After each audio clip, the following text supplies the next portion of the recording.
Good afternoon, everyone. Thank you for joining our session, and thank you all for joining the conversation. To begin, maybe I will ask you to do a brief introduction about yourself and your involvement in crypto. I start with you, Meg. Sure. Hi, everyone. My name is Meg Nakamura. I am the COO of Evernorth. At Evernorth, we are working to go public on the NASDAQ with XRPN as the ticker. And what we're doing is providing a publicly traded stock to provide exposure to blockchain and XRP. XRP, the digital asset treasury. Okay, I'll go next. Dan Roseberry. Been at Visa about 8 years, in payments for about 20. And I now lead our, previously did a lot of things in fintech, including the Pagai thing. I now lead the commercial side of our crypto business. It's heavily skewed in stablecoins. I'll probably get into what that means today. My name's Daniel. I'm the CEO and founder of a company called Coho. We are a leading challenger bank here in Canada, so we have about 2.5 million accounts. Our users are transacting billions of dollars a year, and we launched crypto as part of our broader feature set like 2 weeks ago. And so folding that into the banking that we do at Coho. Crypto has gone through a lot of changes over the past few years. It has gone from what was once a niche corner of finance, now is increasingly involved in conversations about payment, investing, and financial infrastructure. So where do you see crypto being adopted in real world these days, especially with your company's practice? Who would like to jump in? Yeah, I'll go first. So we're adopting ourselves. So we're starting to move some of our own settlement. We move trillions of dollars annually, and we're moving some of our own settlement on-chain. Some of that's starting with crypto-linked and stablecoin-linked cards, where the assets are already on-chain, and they could just, instead of burning and wiring us funds, they just settle natively with us on-chain. We have accounts at a few of those stablecoin issuers. And then we also are able to pay merchants faster through our acquirers. We can do things like 7-day-a-week settlement on both sides of our ecosystem. So that's like the bare bones, like simple value prop around stay on chain if you're on chain, and settle faster on both sides of the ecosystem. We can reduce collateral requirements, et cetera. So that's like the on us, but we're really excited about some of the use cases we're seeing around the globe. In emerging markets, we're seeing a lot of adoption for US dollar access. And then we're starting to attach cards to those wallets, if it's self-custodial or on exchanges. And then lots of cross-border money movement. That's where a lot of the FIs and banks are starting their journey, whether it's remittance, peer-to-peer, B2C, B2B flows that are moving on chain just to create efficiencies. All right, cool. Is there sorry, just to jump in, is there a list of cryptocurrencies Visa accepts? So for settlement, we support USDC, USDG, PYUSD, and EURC. So basically through partnerships with Circle and Paxos today. We have a growing list of what those look like, but yeah, so the company is being selected. It's stablecoins today, and then we're working towards being more agnostic, basically default yes, and we'd work with different partners to swap assets. Yeah, Meg? I was going to say, from my perspective, Evernorth, we work exclusively in the XRP ecosystem. For those who don't know, XRP was a purpose-built blockchain for financial services and financial payments-related use cases. And so in terms of adoption, we saw a lot of cross-border type of use cases early on. But now XRP has evolved, and there's more utility with the blockchain. So it includes lending, which is built into the protocol. And we're also here to accelerate this movement from traditional finance to everything DeFi. So maybe vaults are a concept that you've heard about, but these opportunities are where we're seeing increased adoption and accelerated momentum. The other thing I was going to say about adoption is with regulatory clarity, we're seeing more institutional capital come in, and then therefore with institutional capital, you're seeing larger scale. So in addition to XRP ecosystem and the protocols advancing in terms of utility, we're also seeing institutions come in and tokenize more of their real world assets.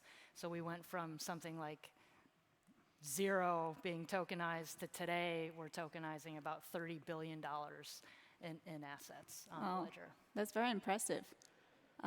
Daniel.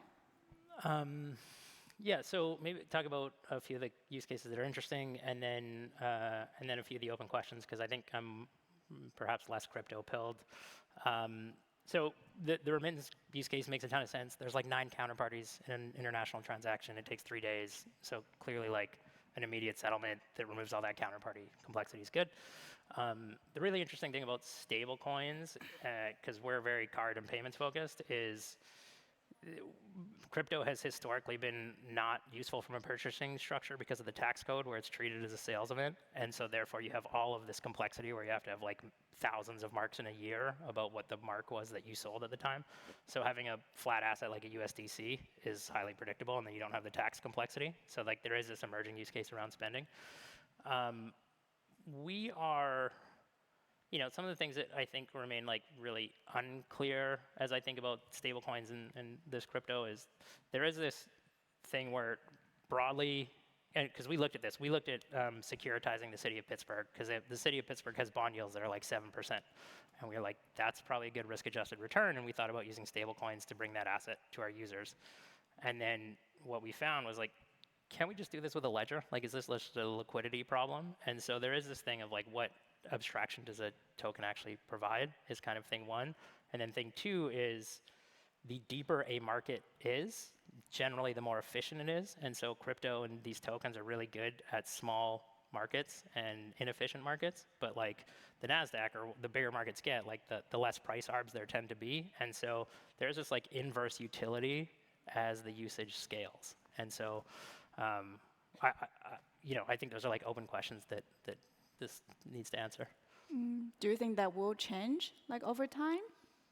The restrictions around it? I honestly think the most salient use case for crypto is that it provided, aside from developing countries where you have like hyperinflation and giving those folks a stable base of currency, is that it provided a opposing force to centralized banks and created real credible options for folks to. And so for the first time, federal banks have to think seriously about how much inflationary pressure they can put into a market, because consumers are sophisticated and they will just use BTC hedges. Not so much institutional and federal banks, but that, so I think that's actually kind of like the killer use case, but I think it remains very early. Yeah. Interesting. Yeah, Dan, do you have anything to add to that? No, I mean, like just the fact that stablecoins and a lot of these crypto assets, blockchains are programmable real time, just kind of starts to explode use cases. So we're seeing a lot of interesting kind of early inklings of DeFi use cases brought into kind of more TradFi. So think about if you can collateralize like a certain asset class. So I'm going to collateralize my IRA and then get actually access to, or like I actually like the HELOC use case a lot. Like I'm going to get a HELOC, but I'm going to actually lock up some of those funds, like collateral, et cetera, on chain. But then as I spend down, I can basically have a lower interest credit card. I can have a higher limit. I can have higher rewards, et cetera, because I'm de-risking with the collateral and with the DeFi pools. Can I ask this, like sorry, but like why is that a stablecoin technology? Like this is what I genuinely struggle with, is like, what is that not just a ledger? Or like, what does the token do in that scenario? I think it allows you to basically write in the code, like to basically like write the smart contract in on a personalized basis. Right. And then also to access the DeFi liquidity pools if you're sourcing capital from DeFi. Yeah. Yeah. Interesting. And you'll talk about how crypto is entering, like being adopted more in the mainstream financial system and adopted by financial institutions. So what has changed over the past few years that made this shift possible? I might answer that question first addressing something that Dan brought up earlier, which, so prior to Evernorth, I spent about 10 years building a card issuing platform.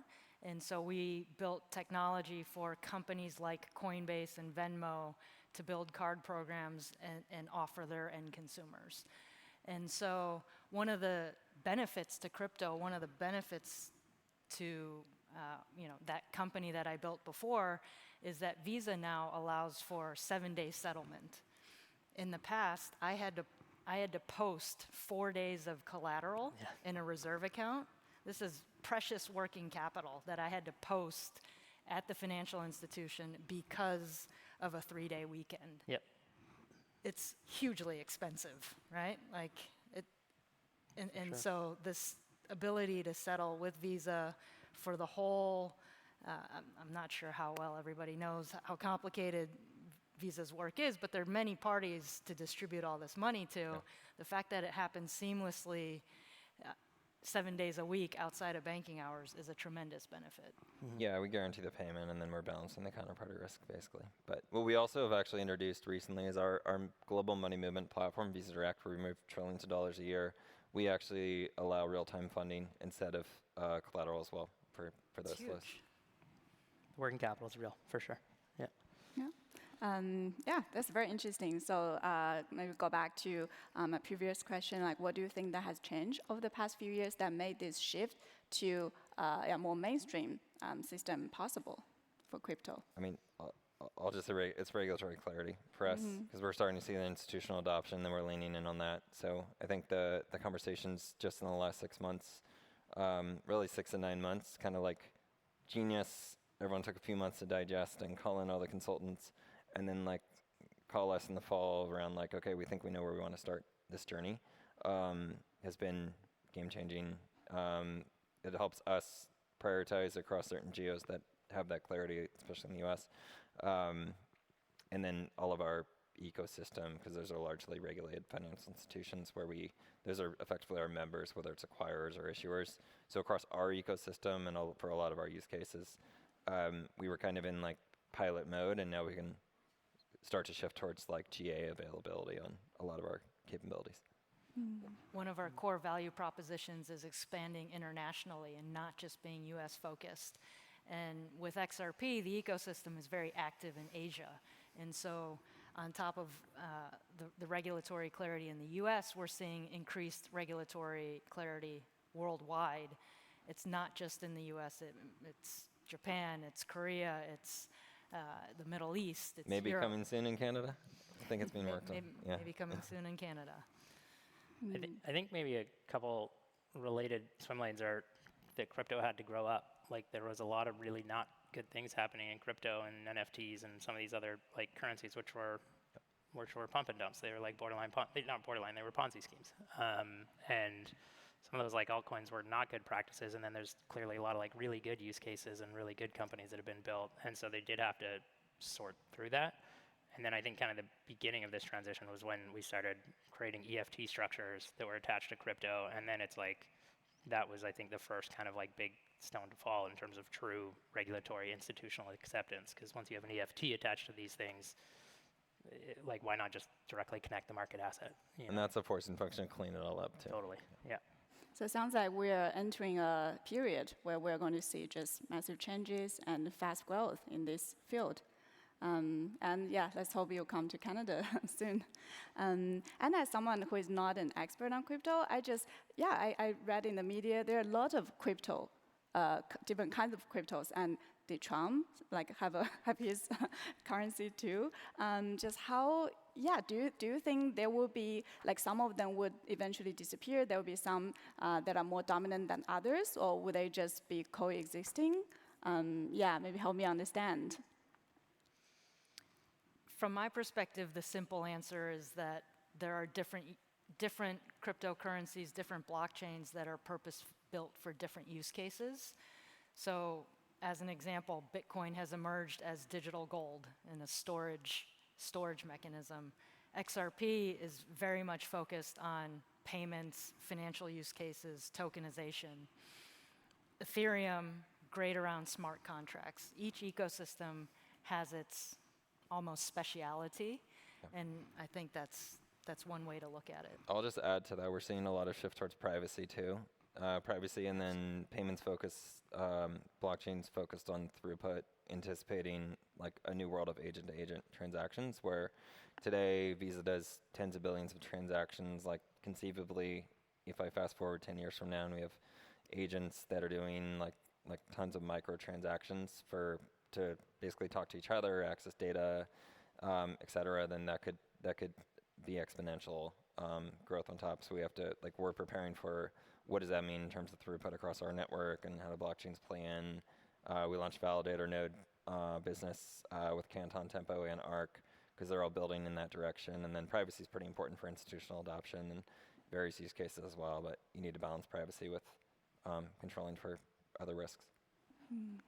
I mean, I think it certainly makes sense that we'll see consolidation. I like the first principles view is you're either creating value because of like speed or efficiency, or you're creating value because of market depth, or and then this privacy one's really important. One of the things that's like been really interesting is like that Bitcoin hasn't necessarily been the inflation hedge that people thought it would, because, and it does prove that it is for retail, but it's actually the public nature of Bitcoin has turned out to be a bug for central banks, because, and this happened in 2024, Japan wanted to stop the degradation of their currency, and so they had to buy $35 billion of yen. And so you actually don't want that transaction on the blockchain, because then your trade's going to get front run and you're going to pay a different price and you will get arbed out of that deal. And so so there is this like version 2 of Bitcoin, which is permissioned but private, so that folks can distribute these. And so though, like Japan, they were doing that with gold for that reason, because it was much easier to distribute, you know, $200, $500 million trades than it was to do one, you know, like 35 billion on the blockchain, where you can have people arbing you. So like we'll see what happens from that, but I think it is like there's another evolution left in Bitcoin in this permissioned private structure. So they're competing. Some of them are competing against each other now. And the arbitrage stuff is playing out in a different ball game now with agents as well. Yeah, totally. Every inefficiency will get crawled away. Interesting. And where do you see the next major growth for crypto? Would it be consumer payments or stablecoins you talk about, charger adoption, or anything else? I mean, I'll just build on my first comment. We're excited about the US dollar access. You still have about 1 billion consumers around the globe that are unbanked or underbanked. A high percentage of those, we think double-digit percentage of those, are now using self-custodial wallets and stablecoins to access US dollars. So we're pretty excited to bring hundreds of millions of new Visa card holders into the digital economy. They're literally like, now they can pay bills online versus like waiting in line to pay bills. Do a lot of things that were cash-based before. So we're, I would say, most excited about that. But lots of, like I said, exploding use cases. You can get really creative with on-chain credit, on-chain loyalty, et cetera. So we're kind of dabbling. We started Visa Crypto Labs to kind of play with the next-gen use cases, in addition to where we see the agentic commerce economy going. How many users do you have, if you could review? We have about 4 billion card holders. Those aren't unique per se, because we don't really track at like an individual level. Oh, that's a very big number. Yeah, Meg, what do you think the next big wave for crypto is at? So for us, we're focused on being a publicly traded stock. I don't know, do you have a crypto wallet? Do you hold crypto natively? I have Bitcoin. Okay, that's wonderful, but it's intimidating, right? It's intimidating to have a wallet, to hold your private keys, to have your public keys. Yeah, my husband lost his key, even though he didn't have like a lot of investment, but yeah, he can't get it back. So the usability is still hard for, I don't want to say the average consumer, but for mass adoption. And so we're focused on providing a mechanism that people are comfortable with, and moreover, that is regulated, therefore safe and secure. And so we are going through the painful process of trying to go public in the US on NASDAQ with the SEC's approval. And this really allows institutions who have fiduciary limitations on what they can invest in, right? As well as the retail audience who is more comfortable going to E-Trade or their brokerage, Robinhood, whatever it is, to buy a ticker, to buy XRPN. Yeah, I can see that like being in demand, that field. By the way, there was a case, there was a story today where somebody used Claude Mythos to cracked their Bitcoin because they had lost their key, and so they discovered 5 Bitcoin from like 10 years ago or something like that. So your husband can go check it out. That'll make him feel better. Yeah, it's not impressive. gone yet. I think like I don't have a good answer, but I think the really interesting question is like, what does purchasing look like in the future? And there is a world where purchasing is like notionally invisible. And in the case of that, you know, Visa's part of this, but Visa actually doesn't. But like the card network is anywhere from 150 to 250 basis points on every transaction, and that is like, and Visa and Mastercard are being very innovative in their approach, but it's like that's an enormous question to ask in terms of, because you folks have 4 billion and there's, you know, notionally hundreds of millions of or billions of people that are coming online into payment rails, and like I don't think they're going to have like a POS system, you know. And so that's one use case, and I still think institutional markets are way bigger than retail markets, and crypto is still largely a retail market, and the UX is still super painful in retail and crypto. So I think it's like you could see a world where volumes are 10x higher than they are today for sure. Like I think that actually seems conventionally likely. So Yeah. you. I'll just add like the C2B use case, like consumer paying a business for like directly with crypto. Like we're seeing a little bit inkling of that, but like we also saw it with buy now pay later. Most of buy now pay later actually clears and settles with Visa virtual cards.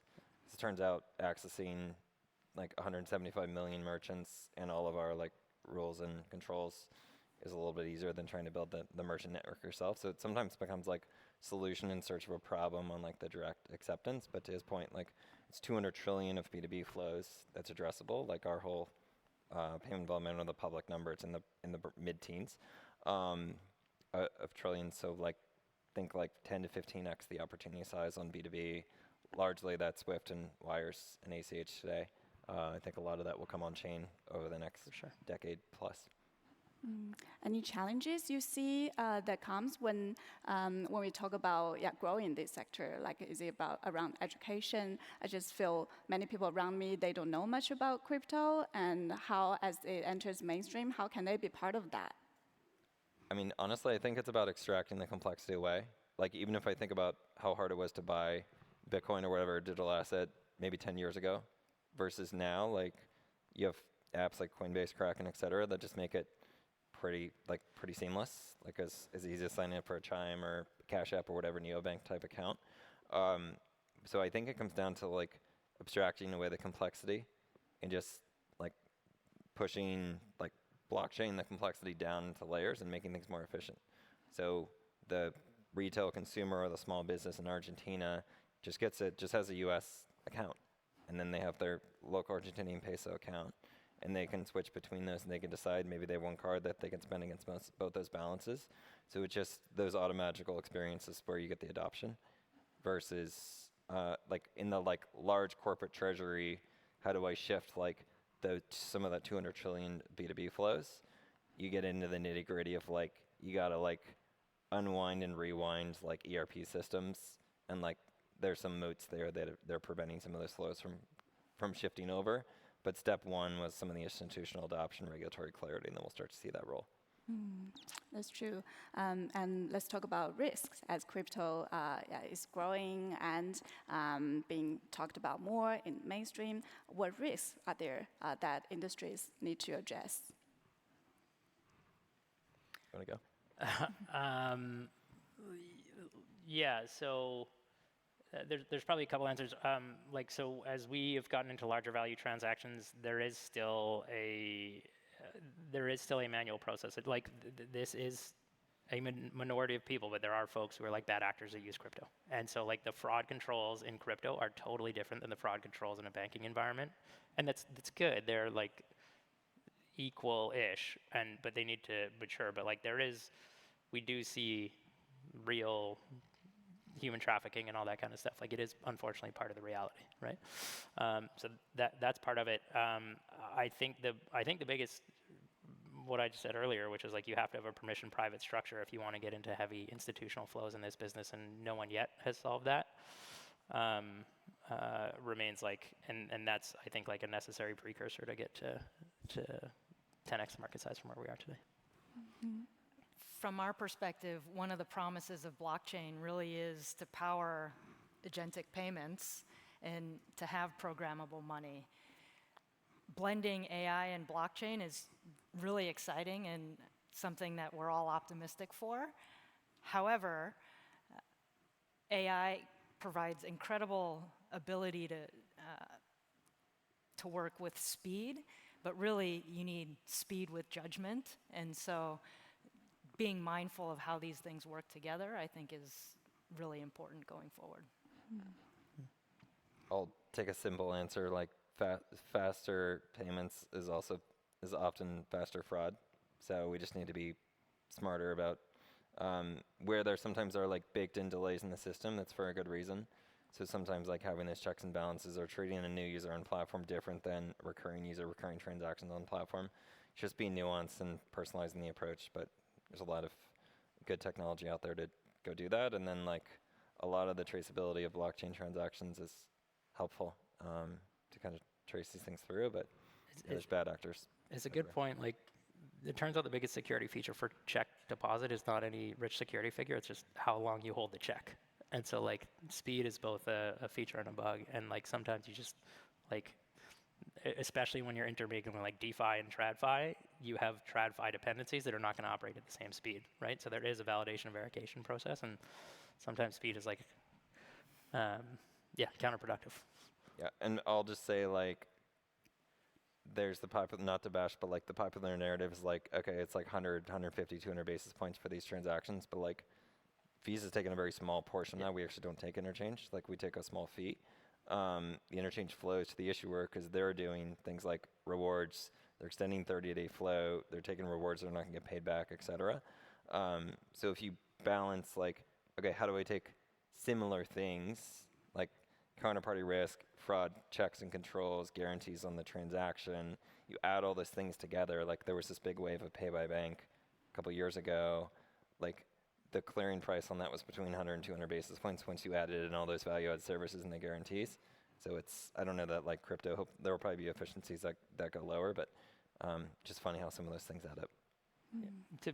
Visa and MasterCard work incredibly well in the majority of developed countries. It's much more like the countries that are coming onboarding and like, do they need a Stripe terminal, or like what does that transaction look like from a first? Yeah, and a lot of it shifted QR, and a lot of like domestic transactions have been domesticized. Like one local governments have mandated all those go onto local rails too. I know we're running out of time. My last question is, how many years from now do you think crypto will be part of our day-to-day transaction or payment? Meg? I think it's already behind the scenes in many ways. Yeah, it'll be a sizable portion of your retail transactions from a plumbing infrastructure standpoint. We'll see how clarity plays out in terms of what that means for interest rates. Yeah. We did a crypto partnership where we issued cards on behalf of a crypto, and there was an incredible amount of demand for, like, this is a captive, a liquid asset, and that it's progressed a lot with stablecoins. So like, I want to get crypto spending out this year at Coho and make it. The biggest problem is that it does not interface well with like TradFi today in like a purchasing capacity. So hopefully this year. Oh, amazing. We'll talk. Yeah. Thank you so much. Cool. And that wraps up our conversation. And thank you all for joining us. Thank you. Thank you.